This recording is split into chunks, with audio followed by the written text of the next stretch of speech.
प्रिय विद्यार्थियों, ई व्याख्यान में आपका स्वागत है। एमए फाइनल के भाषा विज्ञान के अंतर्गत हम भाषा पर अध्ययन कर रहे थे। भाषा की परिभाषा, उत्पत्ति के सिद्धांत, भाषा विज्ञान की विभिन्न शाखाएं आदि के बारे में हम विस्तार से अध्ययन कर चुके हैं। आपको हिंदी की बोलियों के बारे में भी बताया जा चुका है। हिंदी किन 17 बोलियों के समूह का नाम है, कैसे पूर्वी हिंदी और पश्चिमी हिंदी की 8 बोलियां हैं और एक संकुचित रूप में खड़ी बोली भी हिंदी है। हिंदी अपने आप में बहुत कुछ समेटे हुए है। पश्चिमी हिंदी, पूर्वी हिंदी, खड़ी बोली, मानक हिंदी या फिर बिहारी, राजस्थानी और पहाड़ी, पूर्वी पश्चिमी, इन 5 बोलियों के समूह को भी हिंदी कहा जाता है। तो इसका विस्तृत से विस्तृततम रूप और संकुचित से संकुचित रूप सभी विद्यमान है। अब हम देखते हैं कि हिंदी एक भाषा समूह है जो 17 बोलियों से बना है। तो फिर इनकी बोलियों में आपस में क्या संबंध है या इनको कैसे ही इस एक ही भाषा की बोलियां कहा गया है, आज हम इस पर विचार करेंगे। हिंदी भाषा एक मानक भाषा होने के बजाय विभिन्न बोलियों से बना हुआ एक भाषाई समुदाय है, स्पीच कम्युनिटी है। इसकी आधार बोलियां तो समय समय पे बदलती रहती हैं और जब जो बोली आधार बोली की भूमिका में आती है तब वह पूरी हिंदी क्षेत्र की सामान्य अभिव्यक्ति का माध्यम हो जाती है। कभी ब्रज आती, ब्रज आई, अवधि आई, खड़ी बोली आई, इस तरह से वो पूरे हिंदी क्षेत्र के सामान्य अभिव्यक्ति का माध्यम होती आती रही है। इस कारण इन बोलियों में परस्पर आपस का जुड़ाव का या कोई अंतर संबंध होने का मार्ग भी प्रशस्त होता रहा है। अतः हम ये मान सकते हैं कि एक ही भाषाई समुदाय की विभिन्न बोलियों में अंतर संबंधितता के आधार तत्वों की उपस्थिति एक सहज स्थिति है। अब हम ये देखते हैं कि इनमें आपस में अंतर संबंध या जुड़ाव किस प्रकार से हो सकता है हिंदी की विभिन्न बोलियों के बीच में। तो विद्यार्थियों, सबसे पहले बात आती है कि जो हमारे भाषा क्षेत्र हैं, हमारा जो हिंदी भाषा क्षेत्र है, उसका सबसे पहला एक विशेषता उसकी यह है कि वो पूरी एक सांस्कृतिक इकाई रहा है। यदि हम थोड़े से व्यवधानों को छोड़ दें तो हिंदी प्रदेश पूरा एक सांस्कृतिक इकाई रहा है। पूरे क्षेत्र में पूर्वी हिंदी और पश्चिमी हिंदी दोनों ही ओर से आदान प्रदान की प्रक्रिया निरंतर चलती रही। अर्थात जो पूर्वी हिंदी बोलने का क्षेत्र है और पश्चिमी हिंदी का बोलने का जो क्षेत्र है, उन दोनों में अपने परस्पर सांस्कृतिक आदान प्रदान की प्रक्रिया थोड़े से व्यवधानों को यदि छोड़ दें तो वो निरंतर चली आ रही है। इससे वे पूरे क्षेत्र की एक सांस्कृतिक इकाई के रूप में विकसित होने में सुविधा हुई है।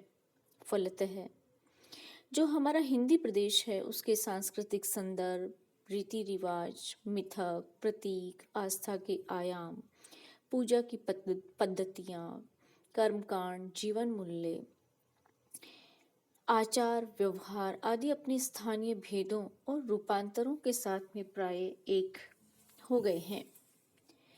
इस कारण विभिन्न क्षेत्रों में लोगों की जो परस्पर एक दूसरे की बात समझने की कठिनाई है वो घट गई है और किसी भी बोली में जो सृजित साहित्य है वो समूचे हिंदी प्रदेश के लिए असंप्रेष्य नहीं रह गया है, न समझने योग्य नहीं रह गया है।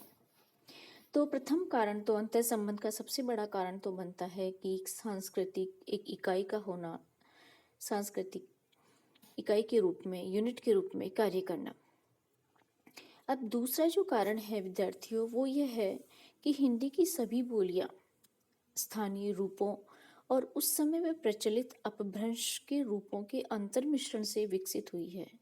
आपको पहले बताया जा चुका है कि हिंदी की ये जो बोलियां हैं वो किसी न किसी अपभ्रंश से निश्चित हुई है और सभी भारतीय आर्य भाषा की अपने से पूर्व की जो विकसित सामान्य भाषाएं थी, यथा संस्कृत, पाली, प्राकृत अपभ्रंश की जो परंपरागत विरासत का अधिकार भी प्राप्त कर लिया था।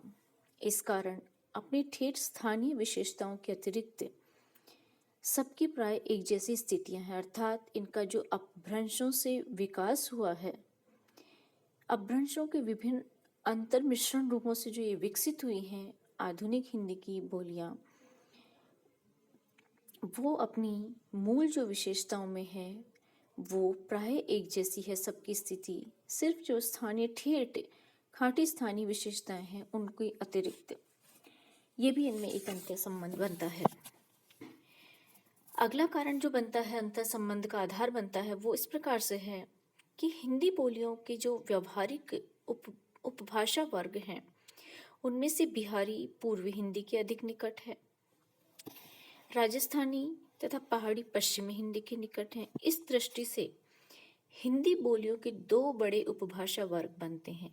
वैसे जो हिंदी बोलियों का जो बहुत बड़ा क्षेत्र है वो पूर्वी हिंदी और पश्चिमी हिंदी का है। अब विद्यार्थियों, पूर्वी हिंदी और पश्चिमी हिंदी में भी कौन किसके अधिक निकट है वो वाली बात है कि बिहारी है जैसे वो पूर्वी हिंदी के अधिक निकट है, हमारी राजस्थानी और पश्चिमी पहाड़ी है वो पश्चिमी हिंदी के निकट है। तो मूलतः दो ही भाषा वर्ग बन जाते हैं, पूर्वी हिंदी और पश्चिमी हिंदी। पूर्वी हिंदी में मैथिली, मगही, भोजपुरी, अवधी, बघेली, छत्तीसगढ़ी निकटता के कारण, और पश्चिमी में कन्नौजी, ब्रज, बुंदेली, खड़ी बोली, हरियाणवी, मारवाड़ी, मेवाती, जयपुरी, मालवी और गढ़वाली तथा कुमायूनी बोलियां आ जाएंगी। इस तरह से इन दोनों वर्गों के पश्चिमी महत्व और क्षेत्र दोनों ही दृष्टि से जो पूर्वी क्षेत्र है वो बड़ा है। पूर्वी वर्ग की जो अवधि है, अवधि भाषा का तो दोनों वर्गों में रूपगत लक्षण विद्यमान है। एक विशिष्ट बात है, अर्थात जो पूर्वी हिंदी की बोली अवधि है, अवधि में तो दोनों वर्गों के रूपगत विशेषता या लक्षण विद्यमान है। अतः अवधि बोली इन दोनों वर्गों के बीच की रूपगत, ऐतिहासिक और भौगोलिक सभी तरह से एक पुल की भूमिका का या एक सेतु की भूमिका का निर्वाह करती आ रही है। इस तरह से भी ये परस्पर जुड़ जाती हैं या इनमें परस्पर हिंदी की बोलियों में परस्पर एक अंतर संबंध स्थापित होता है। भौगोलिक दृष्टि से भी हिंदी की सभी बोलियां अपनी सीमावर्ती बोलियों से श्रृंखला की कड़ियों की तरह एक दूसरे से जुड़ जाती हैं। हिंदी प्रदेश की भाषाई मानचित्र से भी ये बात हम समझ सकते हैं। हिंदी भाषा की विकास प्रक्रिया में अवधी, ब्रज और खड़ी बोली का विशेष महत्व है। विद्यार्थियों, मध्यकाल में तो ब्रज और अवधी ने हिंदी भाषा के सामान्य आधार के रूप में विकास का प्रयत्न भी किया था। समूचे मध्यकाल में ब्रज और अवधी ने और विशेष रूप से ब्रज ने एक छत्र राज किया था। आरंभ में दोनों का विकास साथ साथ हुआ था, किंतु बाद में आगे चल कर के ब्रज समूचे मध्यकाल में हिंदी भाषा के पर्याय के रूप में विकसित हो गई थी और बोली से भाषा कहलाने लगी थी, ब्रज भाषा। आधुनिक काल में खड़ी बोली ने हिंदी भाषा के मानक रूप में विकास का आधार काम किया है। मध्यकाल में ब्रज और आधुनिक काल में खड़ी बोली ने समूचे हिंदी प्रदेश पर प्रभाव डाला है। परिणाम स्वरूप स्थानीयता के एक बाधा के रूप में काफी सीमा तक अप्रभावी, अर्थात जो ब्रज का जो मध्यकाल में ब्रज का जो स्थानीय स्वरूप था उन सीमाओं को वो लांघते हुए संपूर्ण हिंदी प्रदेश की भाषा बन जाती है। और आधुनिक काल में खड़ी बोली का भी यही है कि वो एक खड़ी बोली ठेठ दिल्ली और मेरठ के स्थान विशेष की बोली होकर होते हुए भी अपने मानक रूप में वो संपूर्ण हिंदी प्रदेश की बोली हो जाती है और भारत की राजभाषा संपर्क भाषा का कार्य करती है। थोड़ी बहुत अंतर के साथ सभी बोलियों की ध्वनि व्यवस्था भी एक जैसी है। जैसे री, ण, य, श किसी भी बोली में व्यवृत नहीं होते हैं। ण, श ध्वनियाँ पश्चिमी हिंदी के प्रयोग में आती हैं, पर पूर्व में ये वो न और स हो जाती हैं। इसी भांति ऐ और औ पश्चिमी के संयुक्त स्वर हैं तो पूर्वी में संयोग स्वर हैं। क्षत्रज्ञ प्राय सभी बोलियों में संयुक्त व्यंजन के बजाय व्यंजन संयोग ही है। ह्रस्व ए और ओ, ड, नह, मह, लह सभी बोलियों में पाई जाने वाली नव विकसित ध्वनियां हैं। केवल पश्चिमी हिंदी की खड़ी बोली आदि में ही ये ढ, ड रूप में व्यवहृत होता है।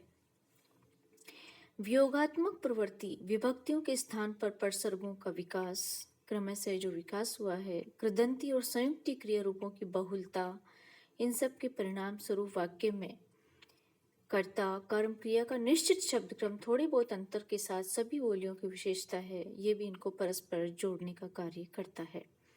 कई व्याकरणिक समानताएं भी इन बोलियों में पाई जाती है, अर्थात ध्वनियों की समानताएं हैं, व्याकरणिक समानताएं हैं, वो इनको आपस में परस्पर जोड़ने का कार्य करता है।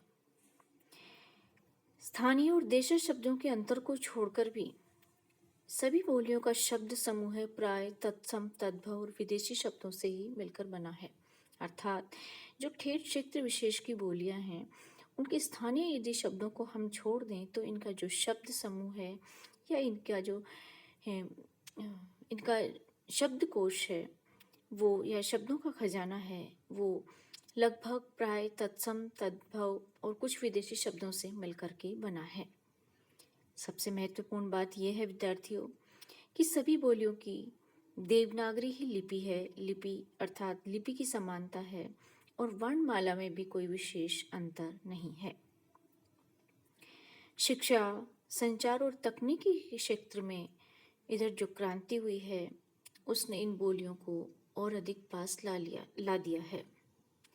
सभी बोलियां मानक हिंदी के और निकट आती जा रही हैं और जो स्थानीय भेद हैं और प्रभाव हैं वो दिन पर दिन प्रतिदिन घटते जा रहे हैं। तो इस तरह से ये हिंदी की बोलियों के परस्पर अंतर संबंध इस प्रकार से इनमें स्थापित होता है कि ध्वनियाँ एक हैं, लिपि एक है, और जो पूर्वी और हिंदी और पश्चिमी हिंदी का जो भाषा वर्ग है वो भी परस्पर भाषाई मानचित्र की दृष्टि से एक बोली दूसरी बोली से जुड़ी हुई है।